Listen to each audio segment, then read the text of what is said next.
Hello everyone, कैसे हैं आप सभी। I hope that everyone will be good.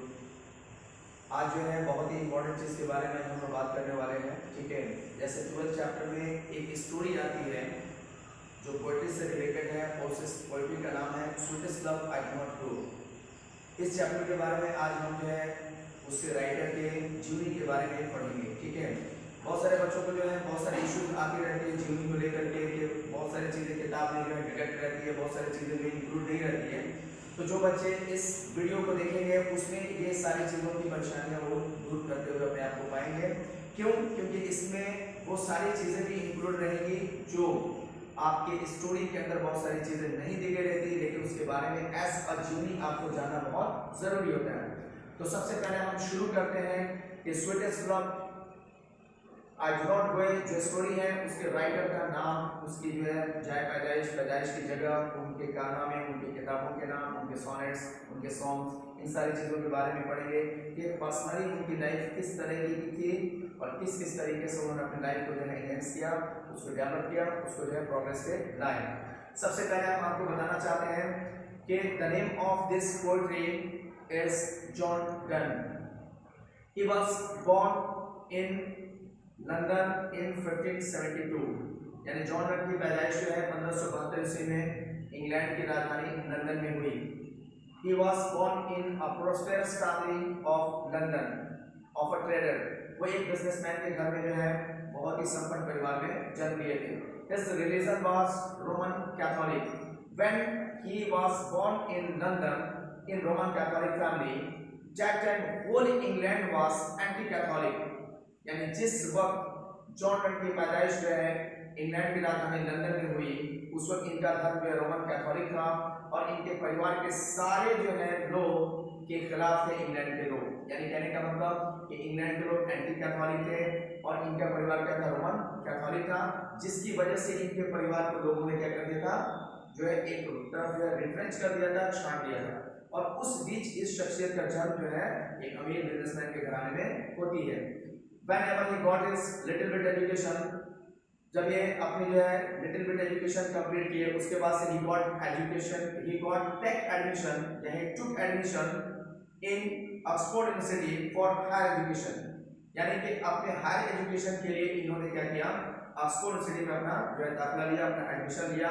From there he was gaining education, but due to his religion he was forced to leave Oxford University without a degree। लेकिन फिर वहाँ एक मुसीबत इनके साथ खड़ी हो जाती है इनके धर्म को लेकर के। फिर एक बात आती है और इनके धर्म की वजह से इनको ऑक्सफोर्ड यूनिवर्सिटी से क्या कर दिया जाता है, बाहर निकाल दिया जाता है बिना डिग्री के। That time after leaving Oxford University he studied law and theology।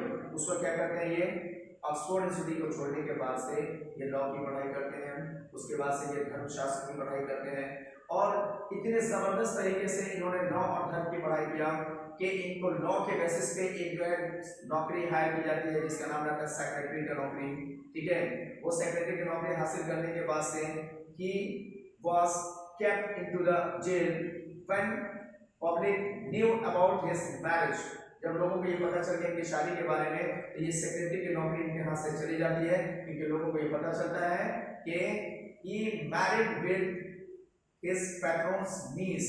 उन्होंने अपनी जो है वो बड़ी भतीजी से शादी कर लिया था जो उनके ओनर की लड़की थी। For this marriage he was kept into the jail for little bit time। और इस वजह से इनको जो है उस शादी की वजह से जो है क्या कर दिया गया, उनको जेल में बंद कर दिया गया। Due to kept into the jail, jail में बंद करने की वजह से he lost the job of his secretary। उसके बाद से इन्होंने क्या किया, नौकरी हमेशा के लिए खो दी।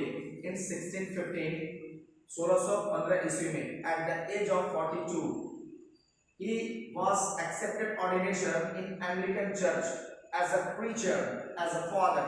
जब जो है 1615 ईस्वी में इनकी उम्र 42 साल की थी, इनको जो है एक एंग्लिकन नाम के चर्च में फादर की हैसियत से, पादरी की हैसियत से चुना गया and was proved that he was the great preacher of that time in England।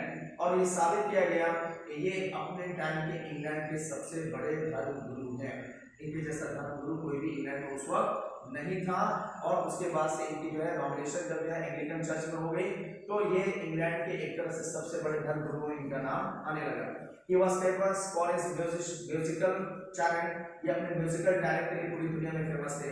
That time when he was writing the music, जब वो जो है उस वक्त म्यूजिक लिख रहे थे तो our Petrarchan tradition was extremely famous that time, उस वक्त Petrarchan tradition बहुत फेमस थी पूरी दुनिया में। लेकिन जब इनकी म्यूजिक सामने आई तो इन्होंने कंप्लीटली पेट्रार्चन ट्रेडिशन के रिकॉर्ड को क्या कर दिया, ड्रॉप कर दिया, तोड़ दिया। दुनिया के लोग पेट्रार्चन ट्रेडिशन को भूल गए और इनकी म्यूजिक पूरी दुनिया में क्या हो गई, सरेआम हो गई और हर आदमी इनकी म्यूजिक, इनकी पोएट्री को पढ़ना पसंद करना शुरू कर दिया। John Donne well known for his songs, satires, sermons, elegies and sonnets। पूरी दुनिया में जॉन डने किस लिए मशहूर थे? तो पूरी दुनिया में जॉन डने जो है अपने गानों के लिए, अपने गाथाओं के लिए और अपने जो है सैड सॉन्ग के लिए जाने जाते थे।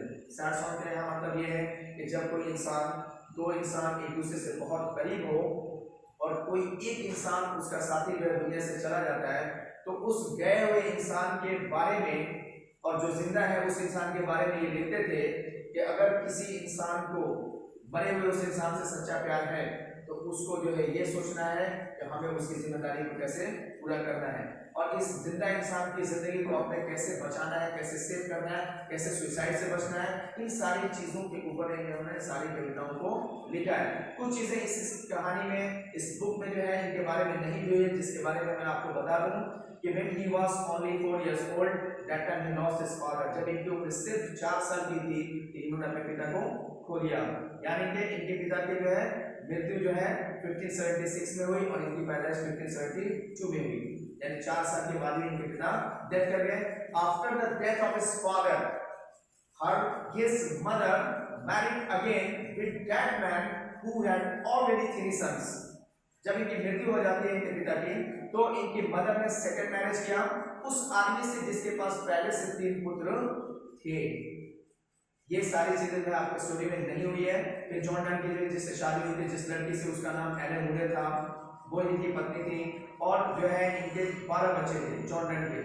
जब इनका लास्ट बेबी डेथ करता है, डेथ नहीं करता है बल्कि वो लास्ट बेबी का जब जन्म होता है तो डेड ही पैदा होता है और उसके डेथ के बाद से कुछ दिनों के बाद से इनकी पत्नी का भी देहांत हो जाता है और इस शोक में ये जो है अपनी इस कविता को लिख करके दुनिया को मैसेज देना चाहते हैं कि जब कोई आपका करीबी दुनिया से जाता है तो कितनी तकलीफ होती है, लेकिन उन सारी तकलीफों के बाद भी आपको अपने जीवनचर्या को, अपने दिनचर्या को, अपने कारनामे को, अपनी रेस्पॉन्सिबिलिटीज को, अपनी जिम्मेदारी को कॉन्स्टेंटली आगे बढ़ाने की जरूरत पड़ती है क्योंकि ये दुनिया का दस्तूर है कि जो आया है वो जाएगा। इसलिए उस मरे हुए इंसान पे इतनी शोक न किया जाए कि अपनी जिंदगी को बर्बाद कर लिया जाए।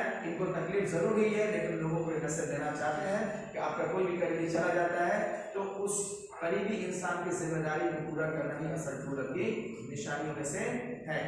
अगर कोई भी बच्चा लगता है कि इसके बाद भी कोई परेशानी होती है तो वो जो है ऑफलाइन क्लासेस में, क्लास के दौरान जो सारी चीज़ों को कर सकता है। या जो बच्चे एब्सेंट रहते हैं क्लास में वो सारे बच्चे इस वीडियोस के जरिए से जूम इंग्लिश ज्ञान पर जाकर के अपनी सारी चीज़ों को कंप्लीट कर सकते हैं, इनकी जीवन से जुड़ी सारी चीज़ों को पढ़ सकते हैं। उम्मीद करता हूँ कि आपको सारी बातें बहुत अच्छे से समझ में आई होगी और अगर लगता है कि कोई भी तरीके की परेशानी आ रही है तो आप कमेंट में करके हमें इन्फॉर्मेशन दे सकते हैं। इंशाल्लाह उसके लिए सारी चीज़ें की जाएगी। जय हिंद, जय भारत।